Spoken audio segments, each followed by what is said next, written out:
ఈవీ9 national news కు స్వాగతం. ముందుగా హెడ్లైన్స్. అహ్మదాబాద్ నుంచి లండన్ వెళ్లాల్సిన విమానంలో సాంకేతికలు. సర్క్యులర్ ఎకనామీ పార్కుల ఏర్పాటుకు ఏపీ ప్రభుత్వం యోచన.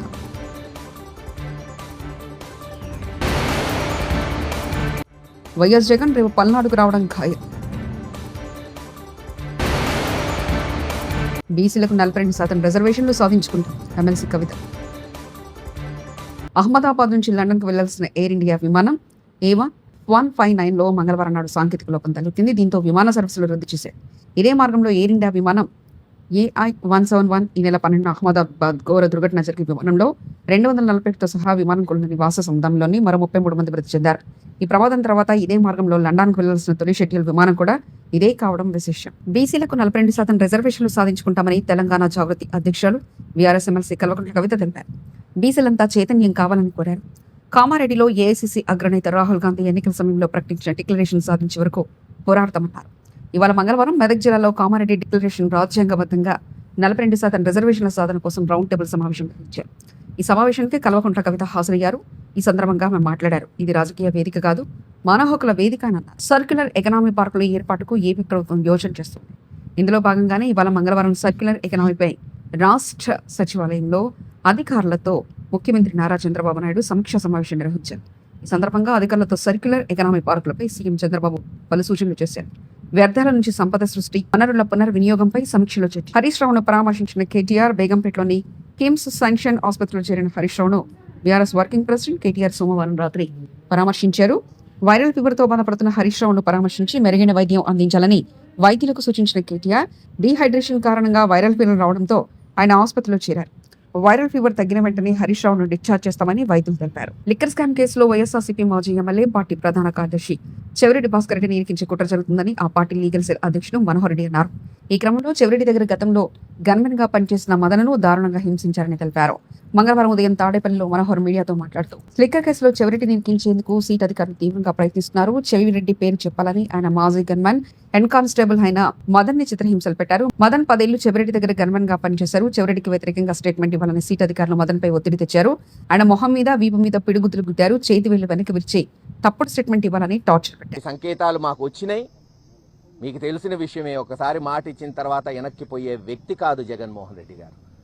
ఖచ్చితంగా రేపు వస్తారు, పరామర్శిస్తారు, ప్రగాఢ సానుభూతి తెలియజేస్తారు. ఏది ఏమైనా రేపటి ఈ ప్రోగ్రాం కొనసాగుతుందని మేమందరం వైఎస్ఆర్సీపీ నాయకులు మీకు తెలియజేస్తున్నాం. రేపు మన నాయకుడు జగన్మోహన్ రెడ్డి గారు మన పల్నాడు జిల్లా సత్తెనపల్లి నియోజకవర్గానికి రెంటపాల గ్రామానికి ఈ రెడ్ బుక్ రాజ్యాంగానికి, ఈ రెడ్ బుక్ పాలనకి, పోలీసుల వేధింపులకు తట్టుకోలేక ఒక 38 సంవత్సరాల వయసున్నటువంటి నాగమల్లేశ్వరరావు అనేటువంటి యువకుడు పోలీసులు వేధింపులు తట్టుకోలేక ఆత్మహత్య చేసుకుని, అది గత ఏడాది జరిగినటువంటి ఇన్సిడెంటు. మరి సంవత్సరం అయింది. ఆ కుటుంబము ఉన్నటువంటి బాధని, వాళ్ళ యొక్క భావాన్ని జగన్మోహన్ రెడ్డి గారికి వినిపించి వారు గుర్తుగా, ఆ అబ్బాయి గుర్తుగా ఆ గ్రామంలో ఒక విగ్రహాన్ని ఏర్పాటు చేసుకొని దానికోసము దాన్ని జగన్మోహన్ రెడ్డి గారిని ఆ కుటుంబ సభ్యులు కలిసి, మరి ఈ నేపథ్యంలో జగన్మోహన్ రెడ్డి గారు రెంటపాలకు వచ్చి ఆ కుటుంబానికి భరోసాగా అండగా ఉంటూ మరి ఆ విగ్రహావిష్కరణ చేయడానికి జగన్మోహన్ రెడ్డి గారు రానున్నారు. ఇప్పుడు ఇక్కడ జరుగుతున్నటువంటి పరిస్థితులు కానీ ఇక్కడ ఉన్నటువంటి జిల్లాలో అందరికీ కూడా తెలుసు. ఏవో వైఎస్ఆర్సీపీ అధ్యక్షుడు మాజీ సీఎం వైఎస్ జగన్మోహన్ రెడ్డి పర్యటనను అడ్డుకుని కుట్ర జరుగుతుందని వైఎస్ఆర్సీపీ నేత మాజీ మంత్రి శైలజనాథ్ మండిపడ్డారు. మంగళవారం ఆయన మీడియాతో మాట్లాడుతూ వైఎస్ జగన్ సత్తెనపల్లి వెళ్లే చంద్రబాబు సర్కార్కు ఉన్న ఇబ్బందులు ఏంటి అంటూ ఆయన ప్రశ్నించారు. బాధిత కుటుంబాన్ని పరామర్శించే హక్కు వైఎస్ జగన్ కు ఉందన్నారు. మళ్ళీ ఎస్పీలు, డిఎస్పీలు, సిఐలు, ఎస్ఐ గారులు, హెడ్ కానిస్టేబుల్, ఇంకా హోమ్ గార్డులు ఉంటారు అనుకోండి. పాపం ఇది సిస్టమ్. ఇది నేను ఒక్కసారి మిమ్మల్ని కోరుతా ఉన్నా, మళ్ళీ మీకు కోపం రాకూడదు. పోలీస్ డిపార్ట్మెంట్ వాళ్ళకి మీకు కోపం వస్తుంది. మీకు ఒకసారి 30 యాక్ట్ ఏం చెప్తుందో చూడమని నేను కోరుకుంటా ఉన్నా. పోలీస్ యాక్ట్ 30 అనేది రెగ్యులరైజేషన్ చేయడానికి ఉపయోగించిన చట్టమే కానీ నిషేధాలని అమలు చేయడానికి ఉపయోగించిన చట్టం కాదన్న సంగతి ప్రపంచమంతా తెలుసు. బహుశా మీరు మర్చిపోయారేమో నాకు అనుమానంగా ఉంది. ఎందుకంటే చాలా కాలం క్రితం ఇది వచ్చిన చట్టం. ఇది 19లో రాలే. ఇది 1800 సరే అద్దాలు కూడా ఎక్కడ పడ్డాము. ఇది 1861 సంవత్సరంలో నుంచి అమల్లో ఉంది. ఈ పోలీస్ యాక్ట్ అనేది 30 అనేది ఇప్పుడు దాదాపు 100 ఏళ్ళు దాటిపోయి 200 ఏళ్ళు దాటుతున్నట్లు దాదాపు. పోలీసుల వేధింపులు భరించలేకే నాగమల్లేశ్వరరావు ఆత్మహత్య చేసుకున్నారని, ఆయన కుటుంబానికి భరోసా ఇవ్వడానికి తమ అధినేత వైఎస్ జగన్మోహన్ రెడ్డి ఖచ్చితంగా వస్తారని వైఎస్ఆర్సీపీ నేతలు కొండబద్దలుకున్నారు. వైఎస్ జగన్ రెంటపాలెం పర్యటన అనుమతి కొరకు మంగళవారం నర్సరావుపేటలో పల్నాడు జిల్లా ఎస్పీని కలిసిన అనంతరం వాళ్ళు మీడియాతో మాట్లాడారు. జగన్ అంటే జనం, జనం అంటే జగన్, ఆయన వస్తున్నారంటే జనం ఆగరు. కానీ జగన్ వస్తున్నారంటే పోలీసులు రకరకాలుగా వెలుస్తున్నారు. జగన్ పర్యటన విఫలం చేయడానికి కూటమి ప్రభుత్వం కుట్రలు చేస్తోంది. అయినా వైఎస్ జగన్ రేపు పల్నాడుకు రావడం ఖాయం, సత్తెనపల్లి మండలం రెంటపాలెంలో పర్యటించడం ఖాయమని వైఎస్ఆర్సీపీ నేతలు స్పష్టం చేశారు. అక్రమ పద్ధతుల్లో చట్టానికి వ్యతిరేకంగా ఇవాళ దర్యాప్తు కొనసాగిస్తున్నారు. అందులో రాజకీయ నాయకులను అలాగే చేస్తున్నారు. తర్వాత అధికారులను, రిటైర్డ్ అధికారులను కూడా అలాగే ఇది చేస్తున్నారు. చివరికి బాధాకరమైన విషయం ఏంటంటే తమ డిపార్ట్మెంట్లో అంటే పోలీస్ డిపార్ట్మెంట్లో పనిచేస్తున్న వ్యక్తులను కూడా చిత్రహింసలకు గురి చేస్తున్న పరిస్థితులు ఈ రాష్ట్రంలో మనం చూస్తూ ఉన్నాం. గిరి అనే కానిస్టేబుల్ని తీవ్ర చిత్రహింసలకు గురి చేసి చెవిరెడ్డి భాస్కర్ రెడ్డికి ఈ లిక్కర్ స్కామ్తో సంబంధం ఉందని 200 నుంచి 250 కోట్ల రూపాయల వరకు ఎన్నికలలో ఈ మద్యం లిక్కర్ స్కామ్కు సంబంధించిన డబ్బును సరఫరా చేయాలని అతన్ని చిత్రహింసలు చెప్పి అతనితో కన్ఫెషన్ స్టేట్మెంట్ తీసుకున్నారు. అలాగే 10 సంవత్సరాలు గన్మెన్గా AR head constable Madan Reddy అనే అతను చెవిరెడ్డి భాస్కర్ రెడ్డి దగ్గర గన్మెన్గా ఉన్న పరిస్థితుల్లో అతన్ని విచారణకు పిలిచారు. సాక్షిగా అతను వెళ్ళాడు. విచారణకు వెళితే ఈ కేసుకు సంబంధించి నీకు తెలిసిన విషయాలు చెప్పంటే ఆయన తెలిసిన విషయాలు మాత్రం చెప్పాడు. అట్లా కాకుండా అతన్ని తీవ్ర చిత్రహింసలకు గురి చేసి ముఖం పైన పిడిగుద్దులు, తలపైన పిడిగుద్దులు, వీపుల పైన ఇట్లా అనరాని మాటలు దూషించి నువ్వు మేము చెప్పినట్టు చేయకపోతే, మేము చెప్పినట్టు సంతకాలు పెట్టకపోతే నీ ఉద్యోగం పెరికిస్తామనే దీంతో తీవ్రంగా వేధించి ఒకరోజు 10 గంటల పాటు విచారించారు.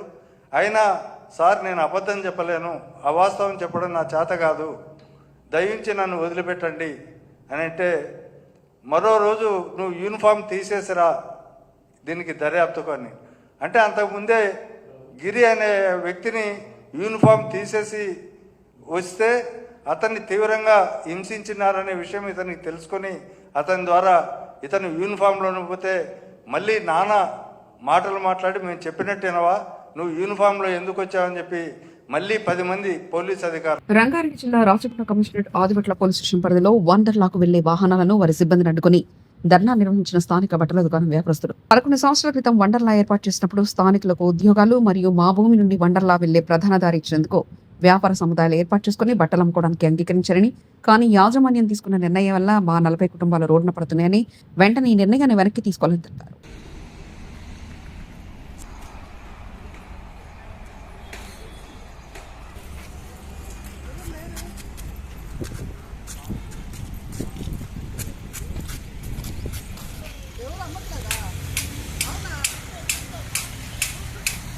తమ్ముడు సైడ్ సైడ్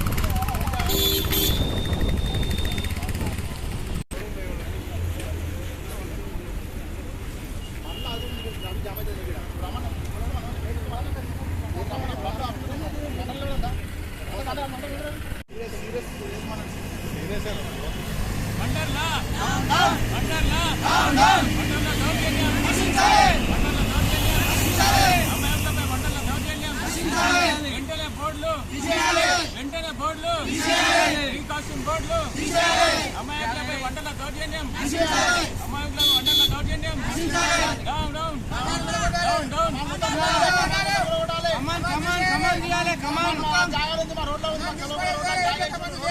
సామాన్ చేయాలి కమాన్ మాకు ఒక రూపాయి అమౌంట్ ఇవ్వాలి కమాన్ తీసేయాలి మా ల్యాండ్లోకి వచ్చి కేబుల్ ఉంది కేబుల్ కూడా తీసేయాలి మాకు న్యాయం జరగాలి వండల దౌర్జన్యం వండల దౌర్జన్యం అమాయకులపై వండల వాళ్ళ చేస్తున్నావా సంవత్సరాల నుంచి వండర్ల బోర్డులు ఫ్రీ అన్న మాట లేదు, కాస్ట్యూమ్ ఫ్రీ అన్న మాట లేదు. ఇప్పుడు దౌర్జన్యంగా బోర్డులు పెట్టేసి మా జీవనోపాధి మీద మా కడుపుల మీద కొడితే ఎట్లా సార్ చెప్పండి? మేము బతికేదే దీంట్లో మీద. మేడ్చల్ జిల్లా ప్రస్తుత పరిస్థితుల్లో ఆర్థికంగా సంక్షేమ పథకాలు ప్రభుత్వానికి పెనుభారమైన పేదల సంక్షేమం కోసం రాష్ట్ర ప్రభుత్వం కోసం పథకాలు సంక్షేమ పథకాలు కార్యక్రమాలు ఎట్టి పరిస్థితుల్లోనూ అమలవుతాయని తెలంగాణ ప్రభుత్వ చీఫ్ విప్ డాక్టర్ పట్నం మహేందర్ రెడ్డి అన్నారు. మంగళవారం మేడ్చల్ నియోజకవర్గంలో MLA Chamakuru Ramanareddy, MP Etela Rajender, Congress party incharge Vajresh Yadav, senior నాయకులు Nakka Prabhakar Goud, market committee chairman Narasimha Yadav, జిల్లా గ్రంథాలయ సంస్థ చైర్మన్ శ్రీనివాసరెడ్డి తదితరులతో కలిసి సామిపేట మండలం ఎస్ఎన్ఆర్ పుష్ప కన్వెన్షన్ లో 805 మంది లబ్ధిదారులకు 8,05,95,000 విలువ గల కళ్యాణ లక్ష్మి షాదీ ముబారక్ చెక్లను మహేందర్ రెడ్డి పంపిణీ చేశారు. ఈ సందర్భంగా మహేందర్ రెడ్డి మాట్లాడుతూ ఉన్న ప్రజా సంక్షేమం కోసం ఎన్నికల హామీ నాటి పథకాలను అమలు చేస్తుందని తెలిపారు.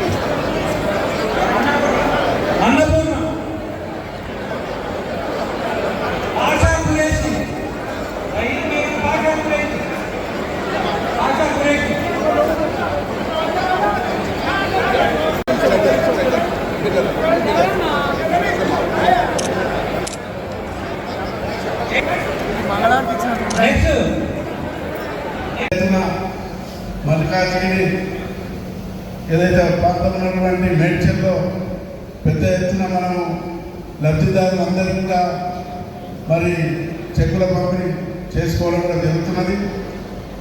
గౌరవ ముఖ్యమంత్రి గారు లబ్ధిదారులందరూ కూడా ఎలక్షన్ల ముందు ఏవైతే హామీలు ఇచ్చారో వాటిని ఎంతో ముందు అయినా కూడా ప్రభుత్వం మీద ఎంత భారం ఉన్నప్పటికీ కూడా పెద్ద ఎత్తున మరి లబ్ధిదారులతో పాటు అభివృద్ధి పరంగా కూడా పెద్ద ఎత్తున కార్యక్రమాలు చేసుకోవడం జరుగుతున్నది. మరి నిన్ననే మరి అందరూ క్యాబినెట్ మంత్రులు అంతా కూడా పెద్ద ఎత్తున అగ్రికల్చర్ యూనివర్సిటీ నుంచి కూడా రైతులందరికీ చెప్పిన విధంగా మరి డబ్బులు వేసే కార్యక్రమం కూడా నిన్ననే స్టార్ట్ చేయడం కూడా జరిగింది. కాబట్టి మరి ఎవరైతే చాలా ఇబ్బందులు ఉన్నటువంటి పరిస్థితులు కూడా పెట్టుబడి తీస్తామని చెప్పినారు, అది కూడా జరుగుతున్నది. ఈరోజు మేడ్చల్లో మరి 805 మందికి 8,05,90,000 ఈరోజు మనం ఇచ్చుకోవడం కూడా జరుగుతున్నది. మేడ్చల్లో 139 మంది కోటి. అహ్మదాబాద్ నుంచి లండన్ వెళ్లాల్సిన విమానంలో సాంకేతికలు. సర్క్యులర్ ఎకనామీ పార్కుల ఏర్పాటుకు ఏపీ ప్రభుత్వం యోచన.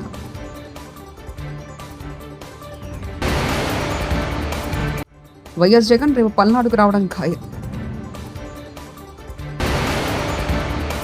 బీసీలకు 42% రిజర్వేషన్లు సాధించుకుంటాం ఎమ్మెల్సీ కవిత. ఇవి బులెటిన్ విశేషాలు. చూస్తూనే ఉండండి EV9 నేషనల్ న్యూస్.